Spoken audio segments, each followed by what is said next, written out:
Al Jazeera Podcasts. Today, the political crisis behind Israel's escalation in Gaza. Police use force and battle with Israelis protesting against their leadership. Why it's happening now, and how Netanyahu's political survival is tied to this war. I'm Manuel Rapalo, and this is The Take.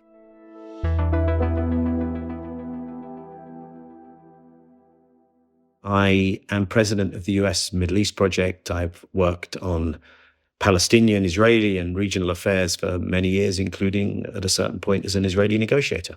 Daniel, thank you so much for being on The Take. Let's start with the mass protests that have broken out in Israel again. Tens of thousands of people took to the streets in West Jerusalem outside of the Israeli parliament to voice their concerns about the coalition's move to fire Israel's security chief, Shin Bet head Ronen Bar. But let's talk about this decision by Prime Minister Benjamin Netanyahu to dismiss Ronen Bar, the head of the Shin Bet internal intelligence agency.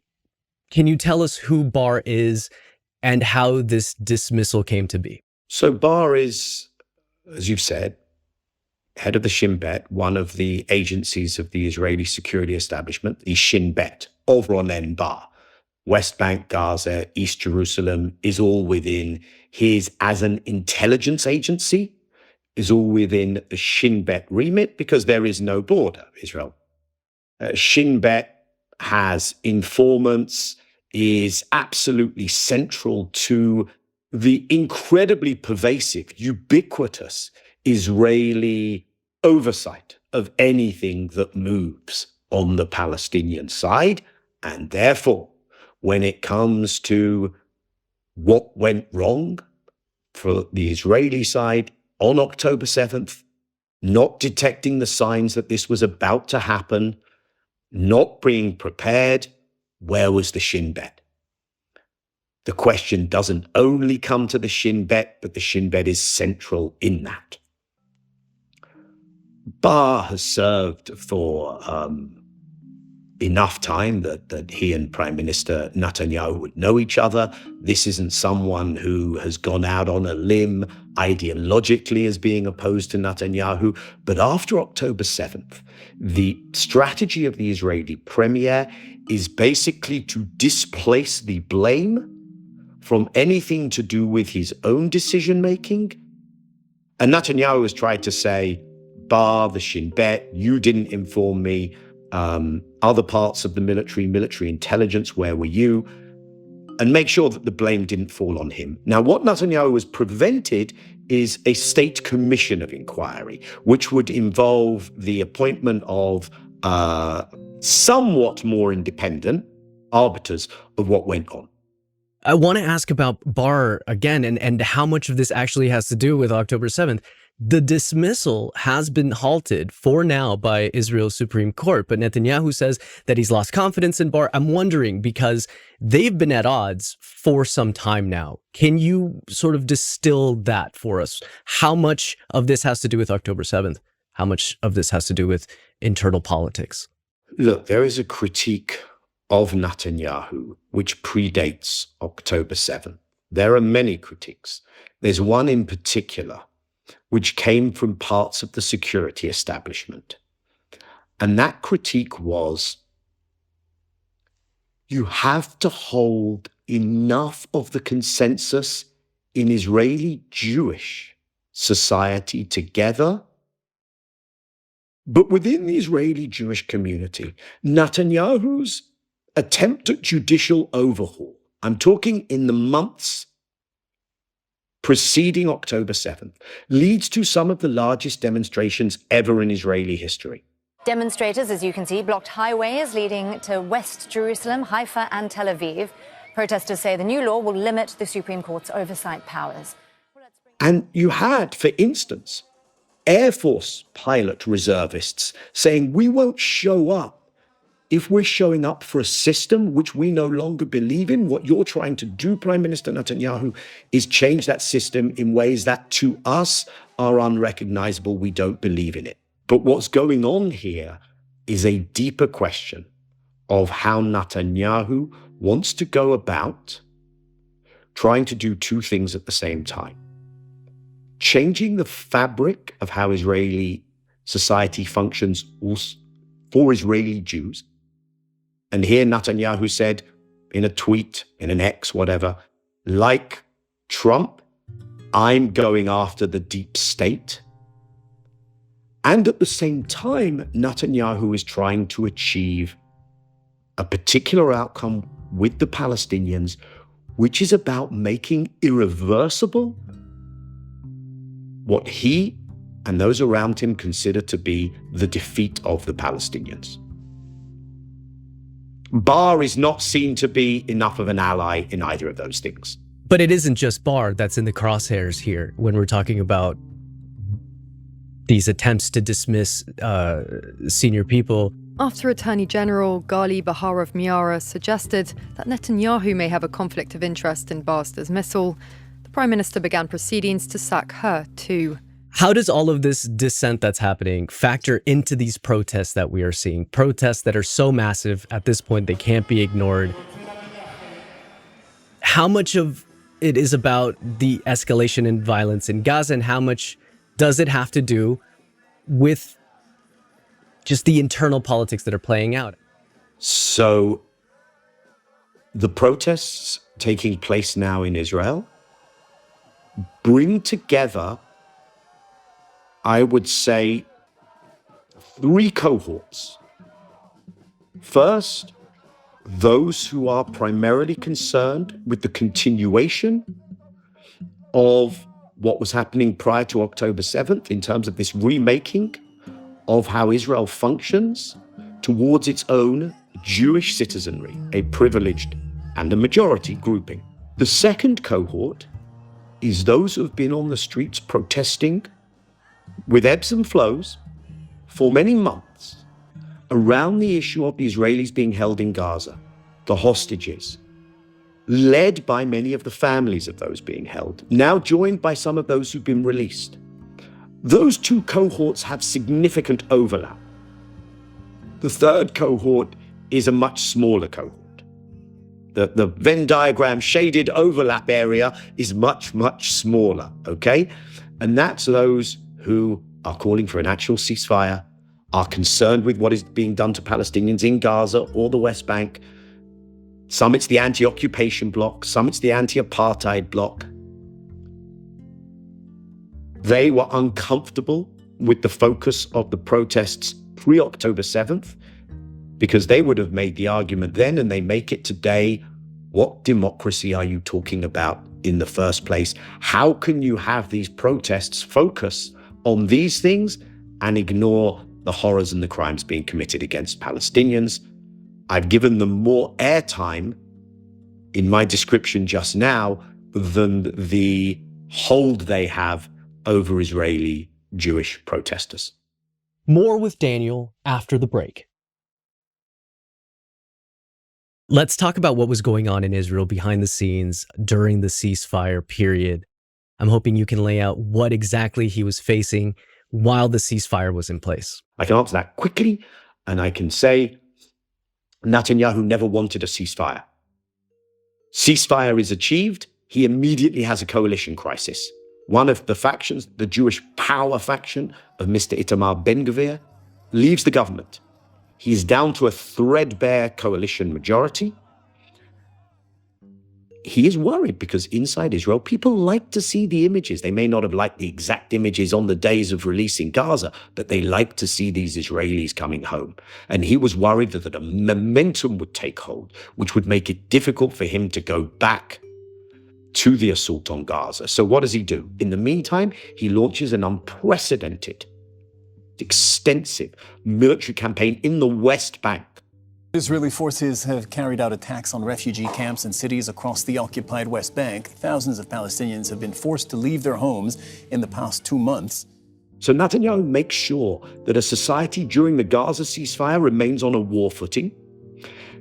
And I would suggest that we're not surprised, and he is looking for a way back to resuming the operation in Gaza because he knows that the path of least resistance to easing his coalition concerns runs via that, and in particular, he needs to pass a budget by the end of March. or, according to Israeli law, the parliament is automatically disbanded, and he hasn't passed his budget. There are killings of Palestinians in Gaza during the so-called ceasefire, but when he definitively breaks the ceasefire, that overnight bombing, 400 killed, about 180 children, the next morning, Ben Gvir rejoins the government. The next morning, he has coalition stability back. He has now the prospect, very overwhelmingly likely, of passing his budget.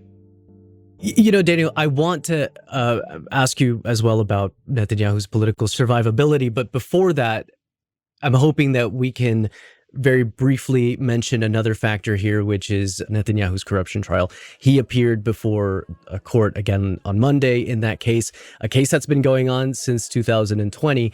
Remind us, if you can, what exactly he's charged with and why that testimony was postponed.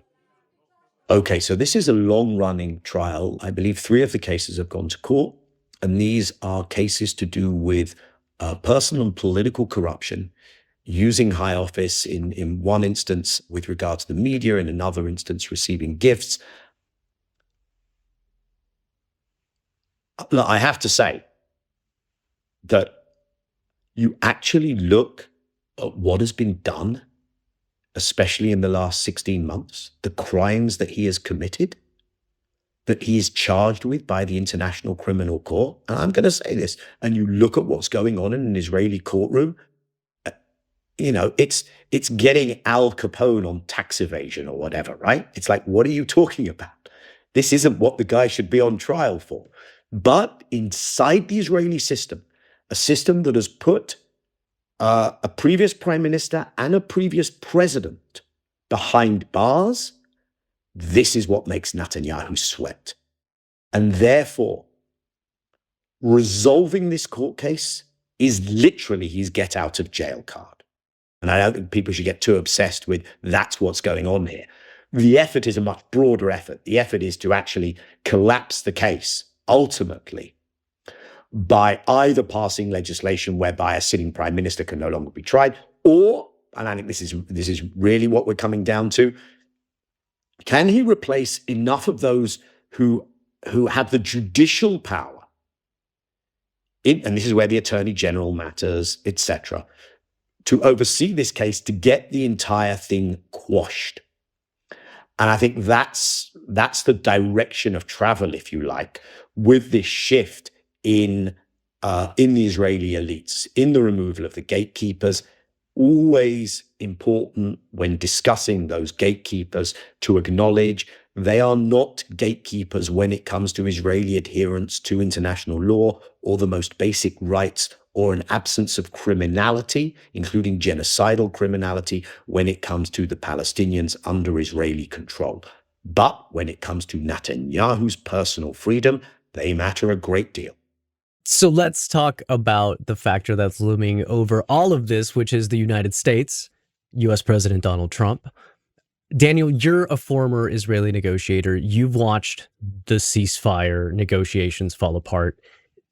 Prime Minister Netanyahu is a political survivor. Is this the path that's going to keep him in power, by continuing the war and keeping the United States on his side? Yeah, look, I think Netanyahu made a relatively early decision after October 7. I looked at this and said, how does Netanyahu come back from this? Sure, the guy has the political survival instincts that we've not, very rarely seen. But after this, and I think as Netanyahu refines his feet, he sees that if he can depict this in terms of, and this is what he does, and here it's not just, certainly not the Trump administration, it's the Biden administration then, it's the entirety of the West. October 7th, there's no context, everything has to be decontextualized. The worst attack on Jews since the Holocaust. To my mind, that's trivialization of the Holocaust, but park that, okay? And Netanyahu sees his way forward as being the leader, the wartime leader. To be wartime leader, you need to keep Israel perpetually at war. If Israel is at war, it's a mobilized society. It's really hard, and that has still not been achieved, to go back to the level of protests that one saw prior to October 7th. That still hasn't been achieved in Israeli society. If people are going to don that uniform, put on that uniform, they have to believe they're serving a higher cause. And Netanyahu can play into that. He mobilizes the media and he expands the theater of operation. And to be wartime leader, you need perpetual war, to have the things that I just said, to avoid a state commission of inquiry, and to slowly take down the places that he felt were going to cause him most problems in the establishment. The chief of staff of the IDF has been replaced. He's now replacing the head of the Shin Bet. Other command positions have been replaced. This is crucially important. So he sees that as the way forward. That's the game plan for Netanyahu since October 7th. And under President Biden, he very quickly, he's got a phenomenal political nose, okay? Netanyahu. And he very quickly assesses the situation and sees that this is the same Biden who will be even easier to play under these circumstances. Biden visits, Blinken comes and says, I come as a Jew. I don't know. I was offended when he said that, the way he spoke. The Biden administration is Netanyahu's plaything. And they consistently, even when I think they probably wanted a negotiated success for a ceasefire, they go out and they lie for Netanyahu, and that's perfect for him. I read the article that you had in Zeteo last Thursday where you said Netanyahu is lying. You write about the significance of the United States trying to establish a direct channel with Hamas, the information being filtered, the information that's being received by Washington being filtered essentially by Israel. Do you see a scenario in the future in which this U.S. administration might be willing to push Israel or sideline Israel to have a direct channel with Hamas to achieve a lasting ceasefire? Yeah, so look, first of all, Netanyahu makes the decision. He didn't want to do it. He makes the decision, I don't want to risk getting on the wrong side of Trump on day one, so we'll go with this ceasefire. I'm pretty confident that once things settle down, I can break it. And I consider that was round one to Trump. And I consider what happened in the last couple of weeks was round two to Netanyahu, where he got Witkoff to basically take the special envoy to basically take an Israeli plan and call it the plan for carrying forward the ceasefire with no possibility or prospect that that would be successful. And I think you're absolutely right to posit the question, is round three a formality? Is it a given that Netanyahu wins round three and every subsequent round? And I would say the following.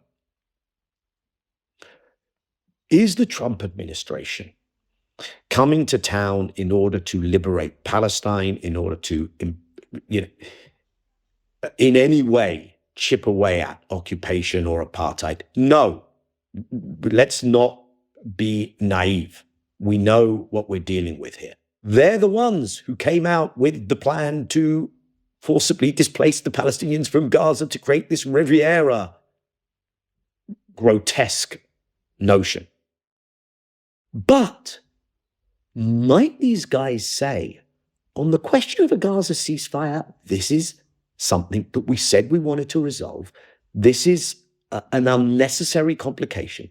This is winding up the entire region. We can't do things with the Gulf that we want to do, or parts of the Gulf, certainly with Saudi. End this. We also want to get these hostages back. There's still an American there. So end this. And you've shown again that you can't end this militarily. So let's go back to this ceasefire. Is that a conceivable thing? Yes. And the thing that most, and this is what I argued in the Zeteo piece, the thing that most freaked Netanyahu was this idea of hearing directly from Hamas. And Bola seemed to get it in the interviews he gave. He suggested that actually you can make a deal and the obstacle, the rejectionists, I'm not now quoting Bola, but the obstacle and the rejectionist is primarily Netanyahu. That the more they got in the weeds of talking to both parties, the more that would have been exposed. Now he's put a lid on it, but I would urge us to acknowledge that this isn't just about where the Americans come in. They're not the only player. Palestinian resilience will be important. Other third parties, the regional states who could step up more will be important. And this question of whether, not because of love of Palestinians, but because of the consequences of what Netanyahu is trying to do for their own privilege and well-being, whether enough of the elites in Jewish Israeli society are going to go along with this and enable him to successfully create an irreversible situation with Palestinians. I don't think that's a given. But they may be agonized enough over where Netanyahu is taking this that things begin to implode enough internally. And that's The Take. While you're here, let us know what else you think we should be covering. Just write a note down below the comments. We will read them. And hit that subscribe button to keep following every episode. We'll be back tomorrow.